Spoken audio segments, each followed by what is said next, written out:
E vamos fazer contato com a Marilu Cabanhas. Oi, Marilu, bom dia. Oi, bom dia, Glauco. Bom dia a todo mundo que está acompanhando aqui o Jornal Brasil Atual. E a gente vai falar agora sobre a nossa profissão, Glauco, de jornalista, que cada vez mais está perigoso exercer essa profissão aqui no país. Uma carta aberta será entregue aos presidentes do Senado, Rodrigo Pacheco, e da Câmara dos Deputados, Arthur Lira, para solicitar aos líderes do Congresso Nacional o compromisso com a liberdade de imprensa e a segurança de jornalistas e comunicadores do país. Representantes de entidades da sociedade civil, entre elas a Associação Brasileira de Jornalismo Investigativo, ABRAGE, e o Instituto Vladimir Herzog, se reuniram com o presidente do Senado para marcar a data da entrega dessa carta. É sobre isso que a gente vai conversar agora com a Cristina Zahar, ela que é jornalista e secretária executiva da Associação Brasileira de Jornalismo Investigativo, ABRAGE. Oi, Cristina, bom dia. Bom dia, Marilu, tudo bem? Tudo indo, né, na medida do possível, como sempre diz o Glauco, né, não dá pra gente falar assim um bom dia, né, mas a gente tem que ir tocando, né, enfim, na luta. Cristina, qual que é o cenário, né, que vocês retrataram na carta aberta em relação às ameaças e ataques aos jornalistas, restrições de liberdade de imprensa? O ambiente está cada vez mais hostil para o exercício da profissão? Sim, Marilu, na verdade, todas as organizações nacionais e internacionais que fazem monitoramento de ataques e ameaças a jornalistas e meios de comunicação no mundo todo, como, por exemplo, o CPJ, né, que é o Comitê para a Proteção dos Jornalistas, a Repórteres Sem Fronteiras, a própria ABRAGE, todas essas organizações, incluindo também a FENAGE, nós vimos que teve um aumento no número de ataques e ameaças a jornalistas e meios de comunicação aqui no Brasil.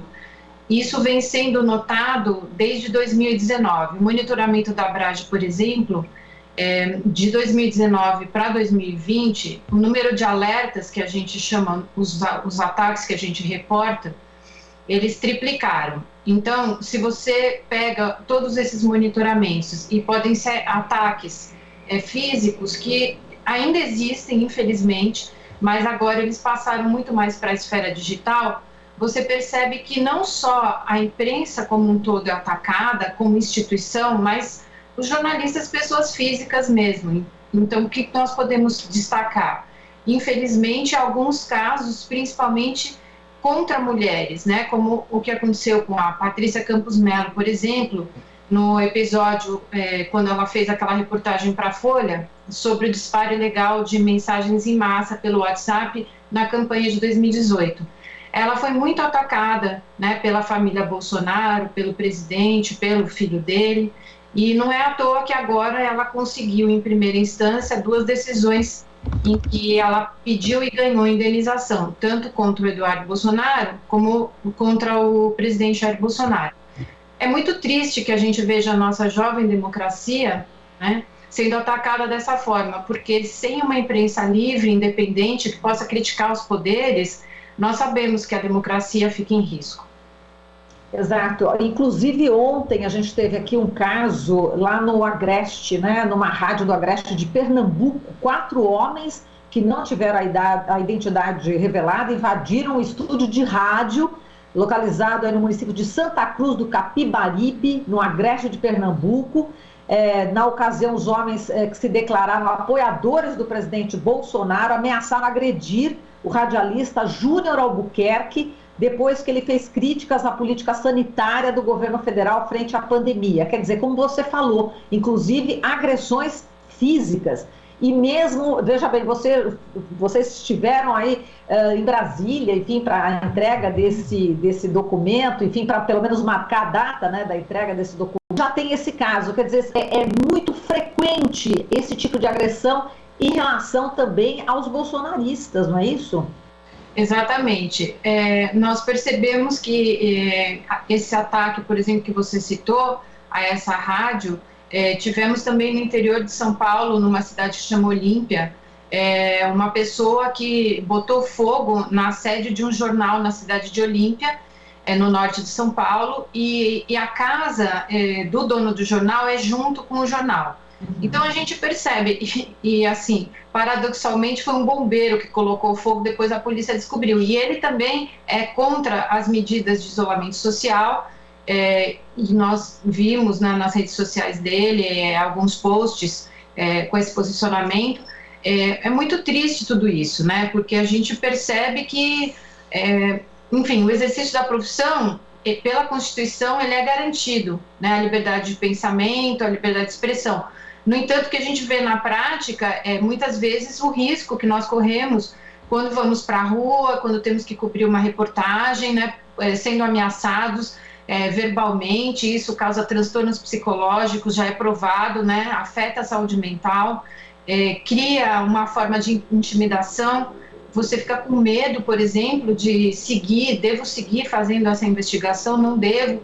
Então, é um clima muito ruim, né, para o exercício da profissão no Brasil neste momento. E ontem foi essa reunião virtual que nós tivemos, a Abrage, mais 7 organizações, protocolamos, né, a Maria José Braga da FENAGE protocolou a carta para nós em Brasília, a entrega oficial. Ela é endereçada tanto a Rodrigo Pacheco como a Arthur Lira, e nós conseguimos um compromisso público dele ontem em defesa, né, da profissão, da imprensa livre como um pilar de defesa do Estado democrático, e ele também disse que vai pedir para o Senado fazer uma campanha em defesa da atuação dos jornalistas e para destacar o importante papel que a gente exerce para a defesa da democracia no Brasil.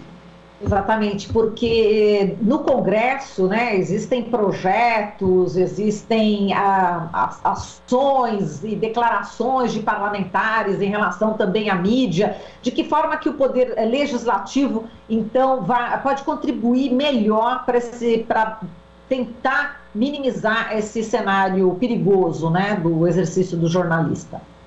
Exato. Um dos pontos que a gente destacou são 7 recomendações na carta que a gente entregou ontem ao senador Rodrigo Pacheco, e vários pontos abordaram essa questão dos projetos de lei, né? Então, nós pedimos a ele que todos os projetos de lei que tenham impacto sobre o acesso à informação, o trabalho dos jornalistas, a liberdade de imprensa, eles, antes de ser votados, eles sejam discutidos e debatidos com a sociedade civil, que somos nós, né, as organizações que trabalham com a defesa da liberdade de expressão de imprensa no país. Por quê? Porque muitas vezes esses projetos, eles tentam resolver um problema, eles se propõem como solução, mas na verdade eles não são a solução. Então, você deve ter acompanhado, Marilu, a discussão que houve com o PL das fake news no ano passado. Como nós estamos em pandemia ainda, e agora é o pior momento, com quase 4.000 mortes por dia, alguns dias ultrapassando essa marca, infelizmente, as comissões onde isso podia ser discutido de forma mais aberta com a sociedade, elas deixaram de funcionar. E nós vimos no PL das fake news que havia vários riscos, né, como o rastreamento de dados das pessoas e uma série de outras coisas previstas no projeto de lei que poderiam colocar em risco a liberdade tanto de imprensa, né, nós que vamos atrás de informações de interesse público, mas também a própria liberdade de expressão das pessoas. Então, nós pedimos ontem ao Rodrigo Pacheco que ele garanta que esses projetos de lei, qualquer um que afete a liberdade de expressão, de imprensa, o acesso à informação pública, ele esteja alinhado com os compromissos que o Brasil assumiu internacionalmente em vários fóruns.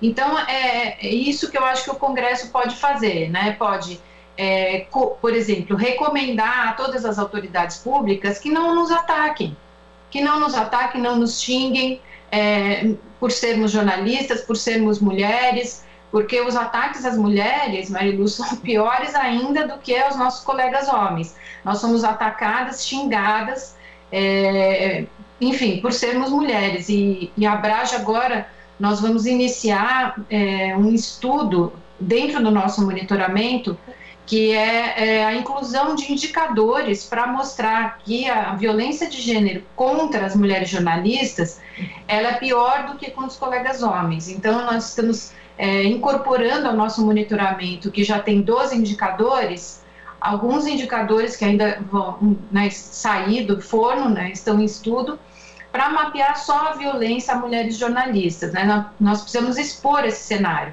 E o próximo passo, depois de expor, é justamente pedir ao Congresso que a gente possa ter medidas que garantam a nossa segurança, né, física, digital, para que a gente possa exercer o nosso trabalho de interesse público. Verdade. Nossa, você estava falando a respeito, né, de nós mulheres jornalistas, né, como somos tratadas. Eu estava lembrando um caso, né, a primeira série de reportagem que eu fiz aqui em São Paulo, na Rádio Bandeirantes, sobre saúde, durante 4 meses, eu tive um embate, né, com o secretário de saúde da época, né, José Aristodemo Pinotti, e nessa coletiva ele me chamou de mentirosa 5 vezes. E justamente com os correligionários, né, no entorno, enfim, era um congresso, eu tive que sair, um colega meu, cinegrafista, falou assim, ninguém vai tocar nela, eu tive que sair, praticamente escoltada, entre aspas, pelo meu colega querido, né, um câmera da TV, Bandeirantes, inclusive, porque eu podia até ser, enfim, agredida, né, então isso é muito verdade, eu estou dando esse depoimento aqui, enfim, nunca tinha falado sobre isso, mas é importante também a gente também se colocar, né, Cristina, porque a gente sofre também essa agressão. Agora, ontem a gente entrevistou aqui o Luiz Nassif, né, ele que ganhou o troféu Audálio Dantas, né, e ele contou a perseguição que sofre aí da ala podre do judiciário. O assédio judicial também é muito grave, não é isso que está acontecendo hoje, que o Nassif está sofrendo, enfim, com multas, com indenizações, com bloqueio de contas. Esse é um outro tipo de violência, né? Certamente, Marilu. Nós detectamos nos últimos anos um aumento, né? Nós temos um projeto que chama Control X, que ele monitora pedidos de retirada de conteúdo do ar por políticos. Nós temos na nossa base de 2014 até hoje mais de 5.500 processos. Então, para você ver como é um número grande, principalmente em períodos eleitorais, os políticos costumam pedir mais a retirada de conteúdo do que em anos em que não há eleições. Esse comportamento é um tipo de assédio judicial também, porque você pede a retirada do conteúdo do ar, né, que o jornalista colocou, e muitas vezes, em primeira instância, o veículo é obrigado a acatar o pedido, enquanto ele vai sendo julgado, né, os recursos vão sendo julgados nas instâncias superiores. Mas nós também percebemos, e estamos incorporando ao banco de dados desse projeto, o número de processos movidos contra jornalistas, que é o que você acabou de mencionar, denominado assédio judicial. Eu acho isso, como eu coloquei, junto com as outras formas de ataques e violência, uma forma realmente de você intimidar o trabalho do jornalista, né? Então, não basta levar bandeirada na cabeça, não basta o presidente xingar, falar que eu quero dar um soco na sua cara e outras coisas do gênero, ou memes em que te colocam numa situação vexatória, como foi o caso da Patrícia, vários memes, ela como prostituta, e enfim, você também sofre esse tipo de assédio judicial, né? Então, a Abrage, sentindo esse movimento, esse aumento que está tendo de casos intimidatórios de assédio judicial, está criando e deve lançar nos próximos dias o Centro de Proteção Legal para Jornalistas. O que seria esse centro? Nós vamos, num primeiro ano, que nós conseguimos uma doação de uma organização internacional para a gente pôr de pé essa iniciativa, nós vamos acolher até 6 processos, ou jornalistas que querem processar os seus agressores, ou jornalistas que já estejam sofrendo assédio judicial. E nós vamos priorizar os freelancers, os jornalistas, radialistas que trabalham fora dos grandes centros urbanos e que não têm o apoio do veículo para se defender. Então, é muito sério isso que você falou mesmo, Marilu, porque o Nassif, ele é uma pessoa conhecida, um jornalista conhecido. Ainda ele consegue, vamos dizer, mobilizar a atenção da mídia. Mas e o jornalista, ou o radialista, ou o comunicador, que está em Rondônia, que está em outros lugares do Brasil? Nós temos casos dentro do programa Tim Lopes, que apura casos de assassinatos de jornalistas. Nós temos 2 casos de radialistas, um do interior do Pará e um do interior de Goiás. Eles sofreram várias ameaças.